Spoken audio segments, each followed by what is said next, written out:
Dan diam-diam Beli Gede juga kayak punya cita-cita kalau dia ingin sekali menjadi orang memutih. Hubungannya Beli Gede dengan istrinya mulai renggang. Banyak banget cobaan di antaranya dari keluarga terdekat. Karena si Dia Putu ini katanya juga akan menjadi orang memutih nanti.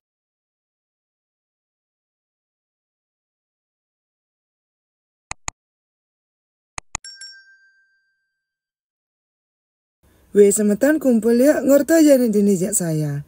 Untuk kalian yang mungkin baru bergabung di channel ini, perkenalkan saya tuh Senja. Di channel ini saya membagikan kisah nyata yang pernah dialami langsung oleh narasumber saya.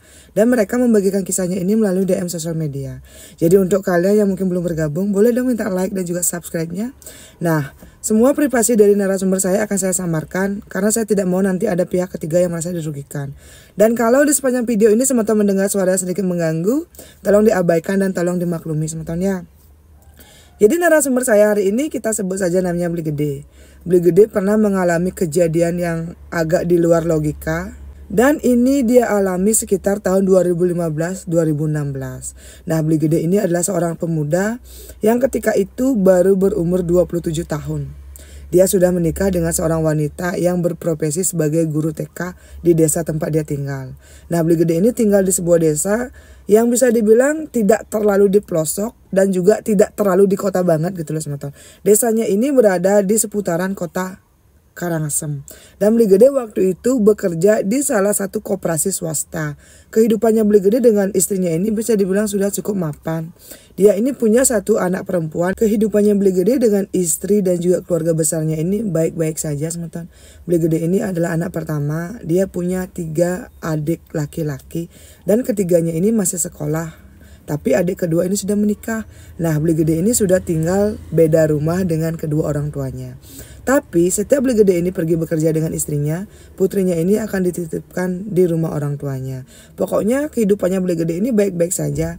Nah, Beli Gede juga cerita teman-teman, dari kecil Beli Gede ini sudah terbiasa melihat dan juga bisa berbicara dengan sesuatu yang tidak kasat mata.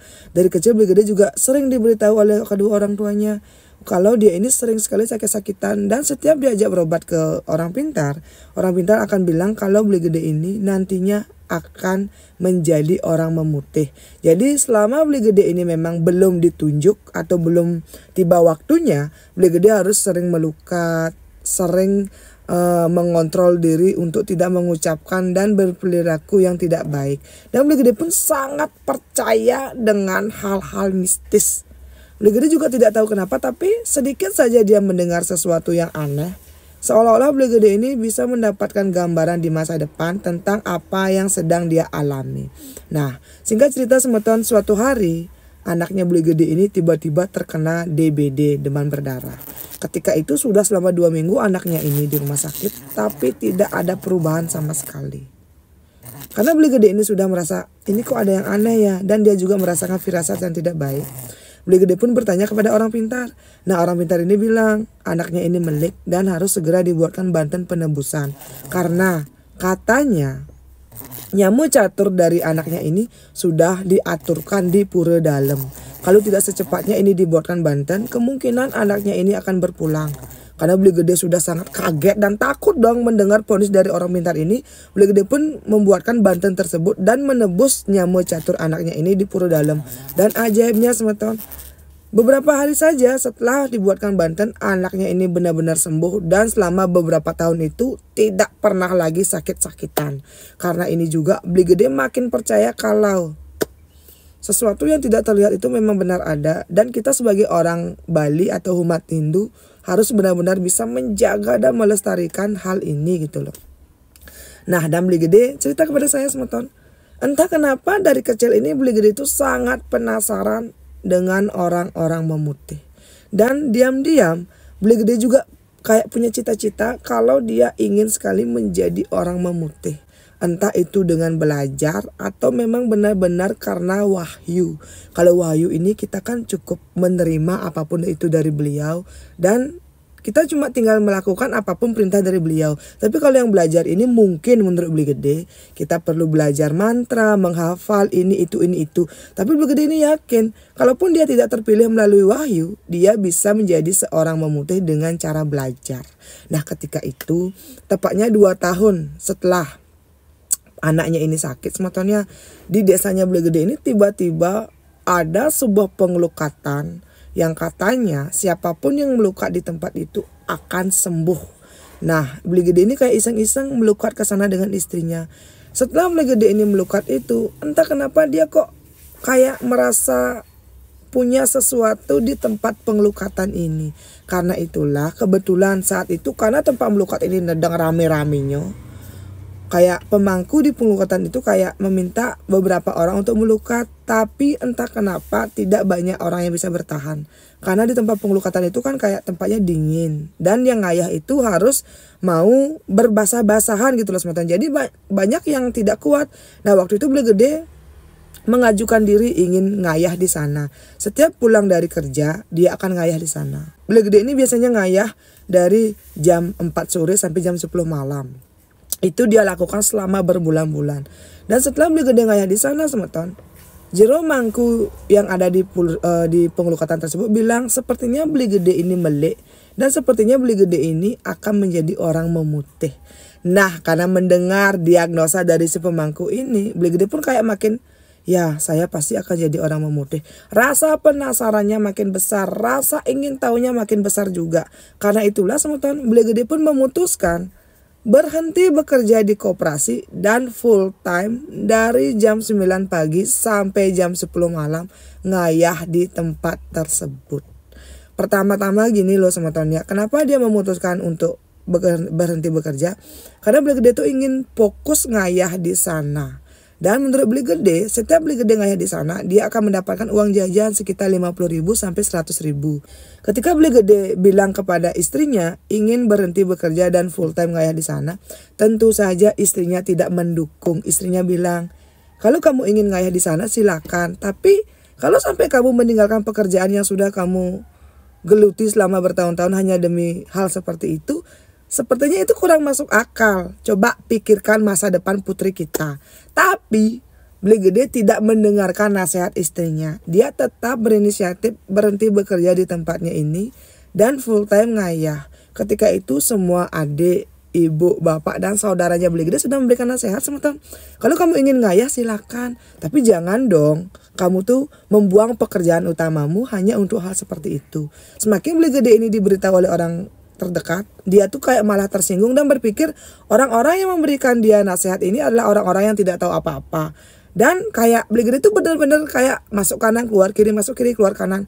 Sampai akhirnya setelah Beli Gede ini benar-benar full time ngayah di sana dari pagi sampai malam, Beli Gede kan otomatis tidak ada waktu untuk keluarga, untuk istri dan juga untuk anak. Hubungannya Beli Gede dengan istrinya mulai renggang. Setiap Beli Gede tiba di rumah jam 10 malam, dia akan melihat istri dan juga anaknya tidur. Dan besok paginya, sebelum Beli Gede ini bangun, istri dan anaknya sudah tidak ada di rumah karena istrinya kan bekerja dan anaknya sekolah. Tapi anehnya semeton, Beli Gede yang tadinya memang benar-benar ayah yang baik dan suami yang sangat mencintai istrinya, kok malah berpikir ini adalah cobaan saya. Karena dia tuh mendengar dari jero mangku di tempatnya ngayah. Kalau kita mau menjadi orang memutih ini banyak banget cobaan, di antaranya dari keluarga terdekat.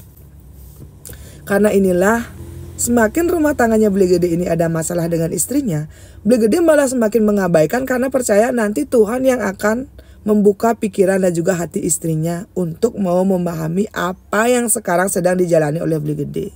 Pokoknya hari makin hari semeton ada jarak antara Beli Gede dengan istrinya.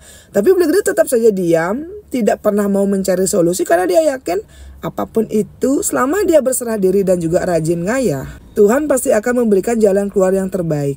Akhirnya semeton waktu pun berlalu. Tanpa terasa Beli Gede sudah hampir 2 tahun ngayah di tempat pengelukatan tersebut. Orang-orang yang melukat di sana rame banget. Dan di sana sudah ada 3 temannya Beli Gede yang ngayah juga. Nah, ketiga pengayah ini juga full time semeton. Ketiga pengayah ini dulunya memang punya pekerjaan yang bagus, tapi mereka sampai berhenti bekerja dan fokus ngayah di sana dengan Beli Gede. Saya sebenarnya tidak mengerti sih kenapa ada orang-orang seperti ini sampai meninggalkan pekerjaan utamanya demi ngayah di tempat seperti itu. Dan kok gitu loh semeton. Nah sampai akhirnya semeton, di saat itu adalah seorang wanita yang kayak melukat ke sana. Wanita ini benar-benar sakit, tapi setelah berbulan-bulan dia itu rajin melukat ke tempatnya beli gede ini ngayah. Si wanita ini dinyatakan sembuh, dan akhirnya setelah si wanita ini sembuh, si wanita ini jadi rajin ngayah ke tempatnya si beli gede juga ngayah. Si wanita ini akan datang seminggu sekali untuk sekedar ngayah, nyapu, membuat canang, atau cuma sekedar bersih-bersih di sana. Mungkin karena sering beli gede bertemu dengan si wanita ini, kita sebut saja namanya Gek Putu. Ingat, ini nama samaran. Gek Putu ini kok terlihat malah memberikan perhatian yang lebih untuk beli gede. Awal-awalnya itu beli gede tidak tergoda, tapi mungkin karena mereka itu sering bertemu, sering juga kayak bertukar pikiran, karena si Gek Putu ini katanya juga akan menjadi orang memutih nanti. Dan mungkin karena mereka ini punya kesamaan gitu, kok lama-lama beli gede ini merasa nyaman. Dan akhirnya beli gede dengan si Gek Putu ini serong kiri dan serong kanan. Gek Putu ini adalah seseorang yang sudah pernah menikah tapi berpisah karena beda pendapat. Gek Putu ini seorang wanita yang usianya 5 tahun lebih kecil daripada beli gede. Setelah beli gede ini kayak serong kiri dan serong kanan dengan Gek Putu, beli gede ini makin yakin kalau Gek Putu ini wanita yang benar-benar bisa mengerti dia. Karena kenapa? Beli gede ini kan memang waktu itu cita-citanya ingin menjadi orang memutih. Istrinya tidak mendukung.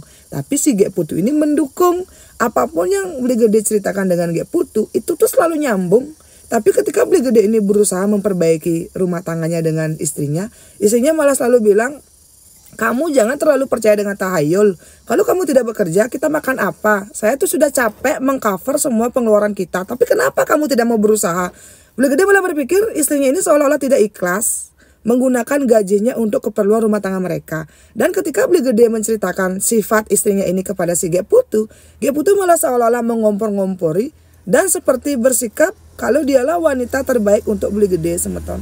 Karena itulah saat itu juga beli gede bilang kepada jero mangku yang ngayah di pengelukatan ini kalau dia pacaran dengan si Gek Putu. Dan anehnya si Pak Mangku ini juga malah mendukung hubungannya beli gede dengan si Gek Putu.